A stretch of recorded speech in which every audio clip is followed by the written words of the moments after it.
Assalamualaikum warahmatullahi wabarakatuh. Perkenalkan, nama saya Roslan Medi.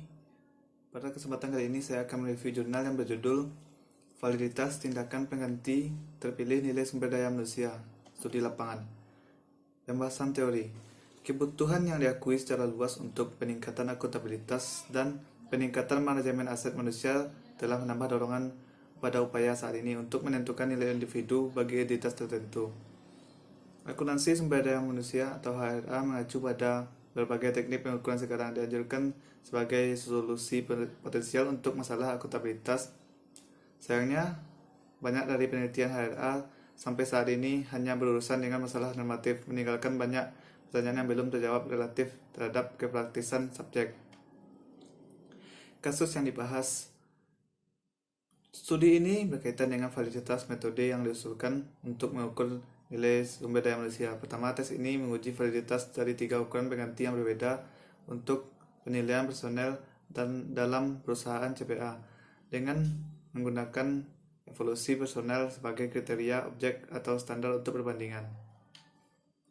Yang ketiga, metode penelitiannya. Metode yang digunakan adalah metode statistik, korelasi peningkatan kendal setelah pengukuran ordinal untuk kriteria objek X dan untuk beberapa variabel lain atau variabel Y yang telah diberikan oleh partisipan. Teknik analisis data.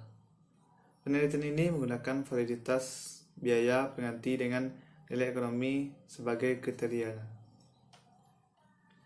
Hasil penelitian. Model biaya penggantian Farmhouse disimpulkan sebagai pengganti yang paling menjanjikan mengukur diuji. Tes tambahan dilakukan dengan menggunakan data biaya penggantian dan yang dihasilkan menilai validitas hipotesis sebelumnya. Secara khusus, biaya penggantian posisi absolut atau dilihat di lampiran A yang prosedur perhitungan dari berbagai tingkat organisasi, Lianager, senior, dan staf akuntan, dibandingkan dengan yang diperkirakan nilai ekonomi rata-rata manajer, senior, dan orang staf yang dinyatakan dalam persyaratan penagihan klien bersih.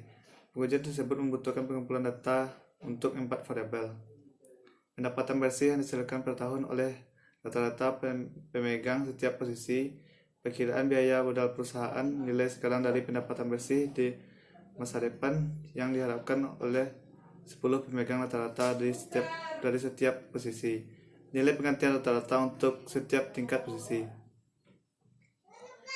Pendapatan bersih tahunan yang dihasilkan oleh rata-rata pemegang setiap posisi dihitung menggunakan tarif penagihan klien standar atau biaya gaji standar dan biaya normal tahunan yang berlaku jam klien yang dapat diterapkan, yaitu untuk setiap posisi. Biaya modal kantor akuntan publik diberikan dari data keuangan firm-wide untuk tiap akhir tahun terakhir. Nilai sekarang dari pendapatan bersih masa depan yang dirangkum secara wajar dari pemegang rata-rata setiap tingkat posisi dihitung.